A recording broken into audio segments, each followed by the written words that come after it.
Teman-teman, kalau bicara masalah rezeki, maka kita akan, untuk mudah difahami saja, untuk mudah difahami, maka rezeki itu ada yang sifatnya mutlak, mau nggak mau akan sampai kepada kita.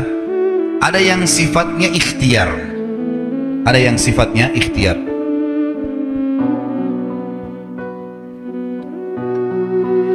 Kalau yang mutlak, teman-teman sekalian, mau nggak mau datang kepada kita. Biarpun kita lagi duduk di rumah, maka rezeki itu akan datang. Seperti misal, mata kita sekarang menangkap cahaya, hidung kita menarik oksigen, telinga kita menangkap suara, energi di tubuh kita pada saat kita mau bergerak, kita mengeluarkan proses makanan yang habis akan dibuang, kotoran, tinja dan air seni, rezeki datang. Ada juga rezeki-rezeki yang lain selain daripada itu, seperti misalnya kita lagi duduk di rumah, tetangga antarin makanan, nggak pernah pesan, nggak pernah apa-apa, tiba-tiba dikasih. Orang tua kita banting tulang, begitu mereka meninggal kita dapat warisan. Ya. Ada rezeki yang mutlak. Kita lagi masuk ke restoran, tiba-tiba ada teman juga masuk, dibayarin, ditraktir. Kita nggak pernah programin sebelumnya. Namanya mutlak, pasti sampai ke kita. Jadi sesuai dengan hadis baginda Nabi SAW, tidak akan meninggal jiwa, tidak akan meninggal orang yang punya nyawa, kecuali akan dilengkapkan semua rezekinya. Ada orang subhanallah pas sudah tua sekali, dapat warisan, tiba-tiba jadi kaya, ada saja. Ada orang bertahun-tahun sakit, sembuh di akhir hidupnya, kuasa Allah, rezekinya pasti sampai kepada dia. Ada hadis yang lain berbunyi, kalau seandainya seseorang di antara kalian, hadis sahih riwayat Imam Ahmad setahu saya, kata Nabi SAW, kalau seandainya seseorang di antara kalian lari dari rezekinya sebagaimana dia lari dari kematian, maka rezekinya akan datang kepadanya sebagaimana mati akan datang kepadanya. Itu maksudnya adalah mutlak, sampai kepada kita, mau nggak mau akan datang rezeki itu. Ada rezeki yang kedua, teman-teman, namanya rezeki ikhtiar, berhubungan dengan ikhtiar kita. Jadi rezeki ikhtiar ini memang harus melalui usaha, upaya. Seperti misal ada orang sudah S1, dia kerja jadi dosen di kampus, dapat gaji 5 juta. Dia ingin lebih besar gajinya, dia lanjutin S2. Ikhtiar dia bukan? Hah? Mana suaranya nih? Masih hidup gak nih? Hah? Kalau sore-sore begini ada yang tidur, ini aneh nih. Hah?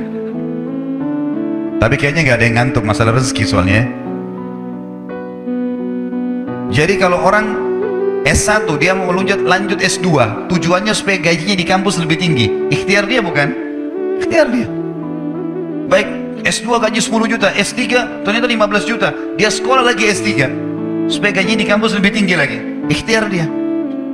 Dia buka satu butik baju, kemudian dia mau kembangkan. Dia mau kembangkan. Dia buka 5 cabang, 10 cabang, ikhtiar dia. Dia yang berikhtiar. Dia punya restoran, dia buka 10 cabang restoran. Dia tinggal punya ilmunya saja, selesai. Dia bisa kembangkan. Kalau saya sering gambarkan di pengajian saya, masalah rezeki ini adalah seperti pohon. Pohon buah, ada buah yang berjatuhan, ada buah yang bergelantungan. Buah yang berjatuhan ini, itu adalah rezeki mutlak tadi. Artinya kita tidak usah capek-capek, upaya datang sendiri. Ya tadi oksigen yang kita hirup, cahaya ditangkap oleh mata, tadi ditraktir teman, dapat warisan orang tua, dan seterusnya.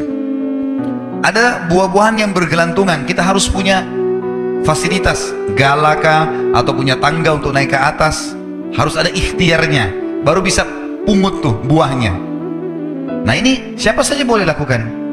Ingat, dalam masalah rezeki, kafir atau beriman sama-sama dikasih sama Allah. Jangan bilang, kenapa tetangga saya orang kafir itu bisa punya mobil mewah? Kuasa Allah. Siapa yang mau punya usaha, dia bisa dapatkan.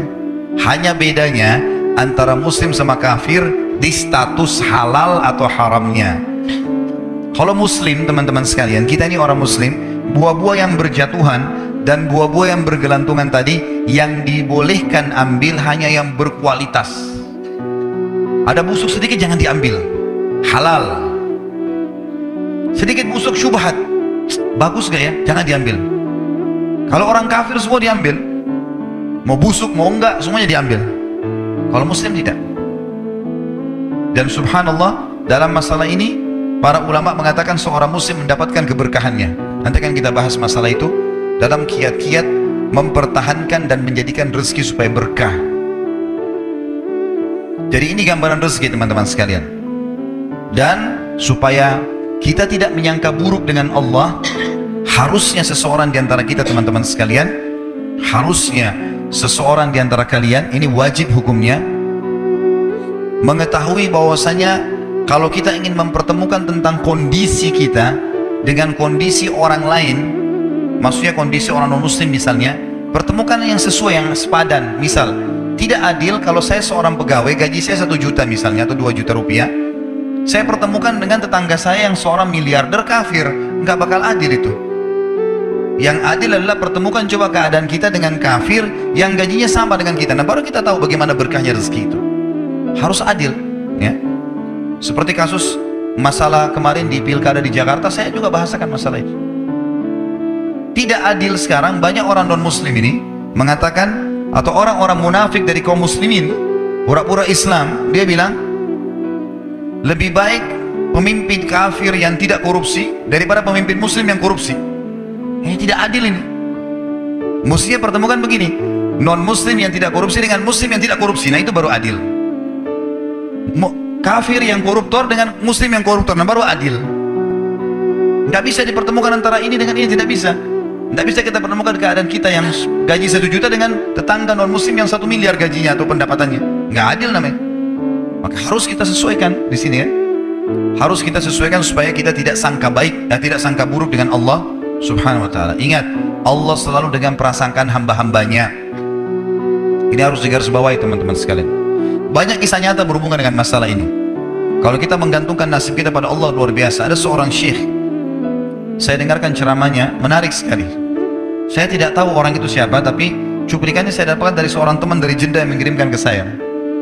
Orang ini cerita, syekh ini menceritakan, cuplikannya ada di HP saya. Dia bilang, saya satu waktu pernah ke Mesir, dan di Mesir ini saya lagi dari satu daerah mau ke Kairo, dari Iskandaria, satu kota, mau ke Kairo.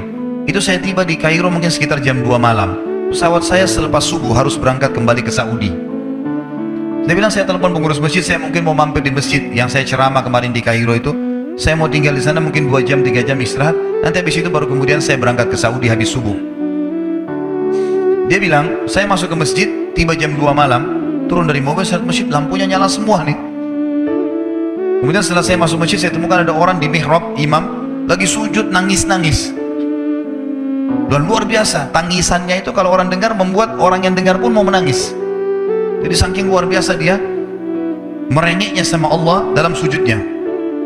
Kata syekh ini, saya pun sambil berdoa sama Allah, ya Allah, kabulkan permintaannya orang ini. Walaupun saya belum tahu apa yang diminta gitu. Dia bilang selesai dia sholat, saya dekati dia, saya bilang, Masya Allah, doa apa ini? Luar biasa ini. Doa yang diikuti dengan tangisan di 1/3 malam menjelang subuh. Allah turun ke langit bumi, dikabulkan nih. Dia bilang, demi Allah syekh, karena syekh ini orang Arab biasanya panggil, bisa orang pintar, bisa orang kaya, bisa orang tua. Jadi kalau antum dipanggil syekh, jangan bangga dulu ya. Karena banyak maknanya itu, ya. Jadi dipanggil syekh, kita tidak tahu, biasa juga di Saudi begitu ya. Kalau ada orang yang kita tidak kenal dipanggil syekh, syekh, sini syekh. Walaupun antum bukan syekh sebenarnya gitu. Ya. Maka dia bilang, demi Allah syekh, dia tidak tahu kalau ini orang memang ulama gitu. Istri saya sekarang lagi dirawat di rumah sakit, dan saya harus bayar 14.500 jenih atau ponnya Mesir. Saya harus bayar rumah sakit. Kalau enggak istri saya nggak bisa dioperasi. Ini sudah parah sekali. Kata syekhnya, jadi gara-gara itu kau sujud sama Allah. Dia bilang, iya, lanjutkan nangis sama Allah. Allah tidak akan menyanyiakan orang yang ikhlas minta padanya. Lanjutkan, nikmati sujudmu, pasti Allah akan berikan jalan keluar. Dia bilang, iya baik. Orang itu dia bilang kembali lagi ke mihrab, nangis lagi, sholat sujud sama Allah, ya Allah. Dan dalam doanya begitu, ya Allah, istri saya mau dibayar besok rumah sakitnya, jumlahnya sekian, saya tidak pegang uang 1 jenih pun. Ini 14.500 jenih, banyak sekali. Maka dia bilang, orang ini bilang, baiklah kalau begitu. Syekhnya ini bilang, saya mau tidur dulu, saya istirahat 1 jam. Menjelang azan subuh dia bilang, ada marbot masjid datang bangunin saya. Sudah azan, saya sholat qobliyah, sholat sunnatul fajr.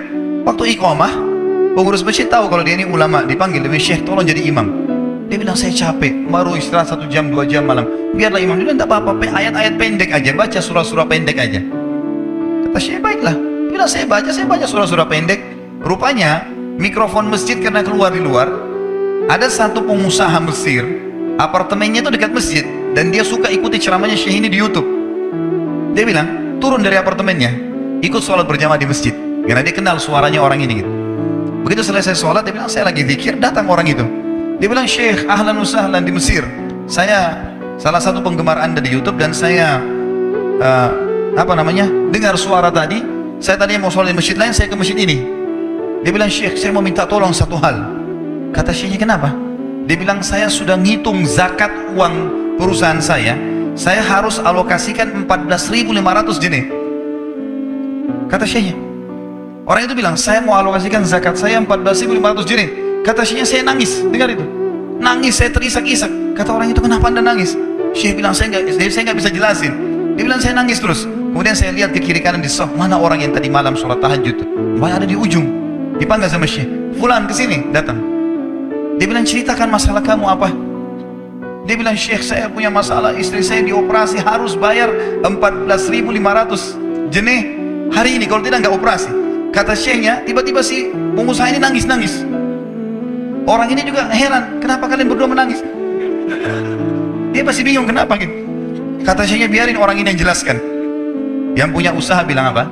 Demi Allah Syekh, saya sudah 1 minggu taruh uang ini di lemari saya, sudah 1 minggu. Setiap hari istri saya bilang, turunkan, lakukan haknya Allah, zakat itu keluarkan. Dia bilang, saya ingin dapat 1 orang yang saya kasih langsung daripada saya bagi-bagi. Saya mau 1 orang saya kasih, selesaikan masalah dia, dan Allah selamatkan saya di akhirat. Orang ini jadi nangis. Orang yang punya minta butuh nangis.